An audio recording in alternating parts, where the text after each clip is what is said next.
Hello दोस्तों, मैं हूं Rizwan and welcome to my YouTube channel mix and tips. और अभी तक अगर आपने सब्सक्राइब नहीं किया इस चैनल को सब्सक्राइब जरूर कर लें, इसलिए कि आगे आने वाली बहुत सारी ऐसी वीडियोस होंगी जो आपकी जॉब के लिए, आपके इंटरव्यू के लिए बहुत बेनिफिशियल होंगी।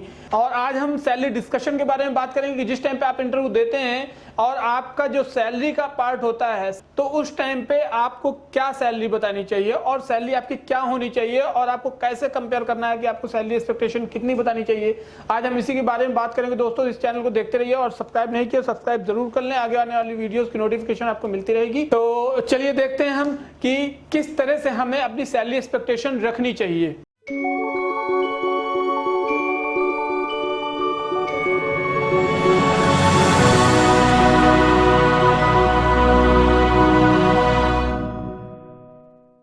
दोस्तों, कुछ साइट्स हैं जिसमें आप मार्केट स्टैंडर्ड के हिसाब से आपकी क्या सैलरी होनी चाहिए, कंपनी क्या प्रोवाइड करेगी आपको, वो चीज़ आप चेक कर सकते हैं। जैसे payscale.com है, salary.com है, sallyexpert.com है, glassdoor.com है। मैंने आपको डिस्क्रिप्शन में दे दिए हैं इसके लिंक, आप चेक कर सकते हैं। अपनी डिटेल फिल करके वो आपको पूरी डिटेल बता देगा कि आपकी सैलरी कितनी होनी चाहिए और क्या मार्केट स्टैंडर्ड के हिसाब से सैलरी इस टाइम पे कंपनी प्रोवाइड कर रही है। तो दोस्तों, ये चीज़ें भी चेक कर लीजिए आप, इससे आपको पता चल जाएगा कि आप कितनी सैलरी एक्सपेक्ट कर सकते हैं मार्केट में अपनी एजुकेशन, क्वालिफिकेशन, वर्क एक्सपीरियंस के अकॉर्डिंग। तो दोस्तों, सबसे पहले मैं आपको बता दूं, जब भी कभी आप इंटरव्यू देने जाते हैं और अगर एम्प्लॉयर आपसे सैलरी एक्सपेक्टेशन आपकी पूछता है तो आप किस तरह से रिस्पॉन्स करते हैं और किस तरह से रिस्पॉन्स करना चाहिए। मैंने देखा है बहुत सारे लोग इस चीज़ को देख के बहुत खुश हो जाते हैं। अगर सैलरी का कोई क्वेश्चन आ जाता है तो इसका मतलब यू आर सिलेक्टेड।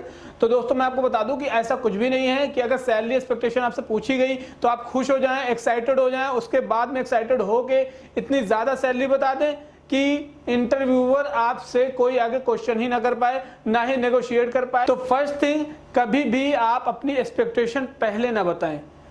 पहले आप कंपनी के बारे में पढ़ लें। अगर कभी भी आप जानते हैं कि कंपनी बहुत बड़ी है, रिप्यूटेड कंपनी है, बिग ऑर्गेनाइजेशन है, मल्टीनेशनल कंपनी है, तो उस कंपनी के बारे में पहले रिसर्च कर लें। मार्केट स्टैंडर्ड के हिसाब से आप सैलरी देख लें, मार्केट पे क्या सैलरी मिल रही है आपके एक्सपीरियंस और क्वालिफिकेशन के हिसाब से, और उस कंपनी के जो नॉर्म्स हैं, उस कंपनी की जो पॉलिसीज हैं, उसके हिसाब से सैलरी कितनी प्रोवाइड कर रहे हैं वो, उसके हिसाब से ही आपकी सैलरी एक्सपेक्टेशन दिमाग में होनी चाहिए, माइंड में होनी चाहिए। ऐसा नहीं कि अगर सैलरी वो 15,000 से उनकी 20,000 तक टर्म्स एंड कंडीशंस हैं, नॉर्म्स हैं कि 15 से 20 तक फ्रेशर को देंगे और आपने अपनी एक्सपेक्टेशन 25,000 बता दी, तो वो आपको ये नहीं कहेंगे कि यू आर रिजेक्टेड, लेकिन आप ये भी ना सोचें कि यू आर सिलेक्टेड।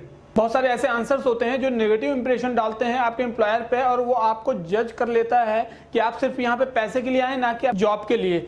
इंटरव्यू के टाइम पे जब वो क्वेश्चन आता है आपके सामने कि what is your salary expectation, तो आप इस चीज़ के लिए बहुत एक्साइटेड ना हो, क्योंकि अभी स्टिल आप इंटरव्यू दे रहे हैं, आपका इंटरव्यू में सिलेक्शन नहीं हुआ।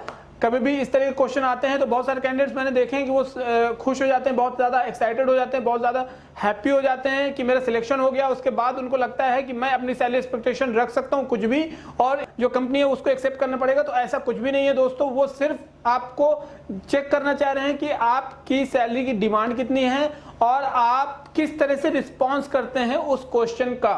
तो इस चीज़ के लिए बहुत एक्साइटेड ना हो, उसका आंसर किस तरह से दें, आपको बहुत ही पोलाइटली उसका आंसर देना है दोस्तों कि sir already you know about my work experience, about my qualification, everything you know about my skills also according to your company and according to your budget। आप जितनी भी सैलरी प्रोवाइड करते हैं लोगों को, जितने भी कैंडिडेट्स को प्रोवाइड करते हैं, of course I am ready with the salary। तो वो चीज़ें आप इस तरह से आंसर दें, ना कि मुझे 20,000 चाहिए, I will not work less than 20,000। ये चीज़ें बहुत नेगेटिव इंप्रेशन डालेंगी, इसलिए कि उसको जॉब नहीं चाहिए, जॉब आपको चाहिए। और दोस्तों, अगला पॉइंट मैं आपको ये बता दूं कि we will not provide you salary for 3 months, will you work or not. कभी कभी इस तरह के क्वेश्चन आपको ये चेक करने के लिए होते हैं कि क्या आप वाकई में इंटरेस्टेड हैं इस कंपनी के लिए कि नहीं। अगर ये मल्टीनेशनल कंपनीज में या बिग कंपनीज में, रिप्यूटेड कंपनी में ऐसे क्वेश्चन आते हैं कि for 3 months we are not going to provide you salary but still are you willing to work or not, तो आपको इस चीज़ के लिए बहुत ही सोच के आंसर देना है और बहुत ही तरीके से कि sir I know this is one of the biggest company in India, I would like to work with this company, I am willing to work with this company, I don't have any problem, definitely within 3 months I will achieve something. I will get experience, I will learn something. I don't have any problem to join this company। और मैं आपको ये बता दूं कि इस company को join करने के लिए आपको 3 महीने की सैलरी भी मिलेगी। वो सिर्फ आपका पेशेंस चेक कर रहा है, वो आपकी स्किल्स चेक कर रहा है, आपकी क्यूरियोसिटी चेक कर रहा है कि आप कितना क्यूरियस हैं इस कंपनी के लिए। और दोस्तों आपकी सैलरी एक्सपेक्टेशन की वजह से आपको ये जो लॉस होता है, आपका सिलेक्शन नहीं होता है, वो क्यों नहीं होता है मैं आपको बता दूं कि जब आप कभी भी सैलरी एक्सपेक्टेशन अपनी रखते हैं कि आपको 40,000 चाहिए या 45,000 चाहिए, उस टाइम पे एम्प्लॉयर सीधे आपकी सैलरी एक्सपेक्टेशन अपने सीवी में लिख देता है और उसके बाद इंटरव्यूज चालू रहते हैं, आपको वेट करने के लिए बोलता है। इंटरव्यू फिनिश होने के बाद में फिर वो जज करता है, वो मैच करता है सभी जितने भी इंटरव्यूज हो चुके होते हैं, उनकी एजुकेशन, उनकी क्वालिफिकेशन, उनका वर्क एक्सपीरियंस, उनकी स्किल्स, तो वो सभी चीज़ें मैच करने के बाद में क्या होता है कि सैलरी मैच करता है वो कि इस स्किल्स के पर्सन तीन लोग हैं और तीनों में से किसकी सैलरी कम है। तो कंपनी हमेशा दोस्तों ज़्यादा क्वालिटी वाले बंदे और कम सैलरी वाले बंदे ये हमेशा हायर करना चाह रही है कि आपकी क्वालिटी भी कंपनी से मैच करनी चाहिए, स्किल्स भी मैच करनी चाहिए और आपकी सैलरी भी वो कंपनी कम प्रोवाइड करे। तो अगर आप ज़्यादा एक्सपेक्टेशन करके आप वहाँ पे वेट करते हैं तो जो कम एक्सपेक्टेशन जिसकी सैलरी की होगी और उसकी क्वालिटी आपसे मैच कर रही होंगी, उसका एक्सपीरियंस आपसे मैच कर रहा होगा, स्किल्स आपसे मैच कर रही होंगी, कम्युनिकेशन अच्छी होगी, तो वो कंपनी उसी बंदे को ऑफर करेगी जिसकी सैलरी एक्सपेक्टेशन कम है। तो दोस्तों इसी वजह से ये नेगेटिव पॉइंट है कि आपकी सैलरी अगर आप एक्सपेक्ट करते हैं खुद से तो हो सकता है कि वो आपको रिजेक्शन में डाल दे। तो आप सैलरी एक्सपेक्टेशन न रखें, पहले कंपनी से पूछें, उस एम्प्लॉयर से पूछें, रिक्रूटर से पूछें है क्या नॉर्म्स हैं, उसके अकॉर्डिंग आप चेक कर सकते हैं। या तो पहले पता कर ले, रिसर्च कर ले कि कंपनी में क्या सैलरी प्रोवाइड कर रहे हैं, उसके बाद आप उसको बोल सकते हैं कि I am ready with the salary the company is going to provide. इससे आपका पॉजिटिव इंप्रेशन भी जाएगा और सिलेक्शन भी होगा आपका दोस्तों। तो दोस्तों आई होप कि आपको ये वीडियो पसंद आया होगा और आगे आने वाले बहुत सारे ऐसे वीडियोस हैं, आगे आने वाली वीडियोस में बताऊंगा इंटरव्यू देने के तरीके।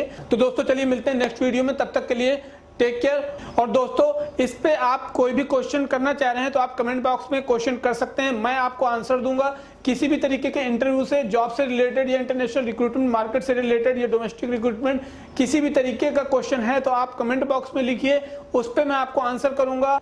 चलिए मिलते हैं अगले वीडियो में। इसको सब्सक्राइब जरूर कर लीजिए ताकि आगे आने वाली वीडियोस की नोटिफिकेशन आपको मिलती रहेगी दोस्तों। तब तक के लिए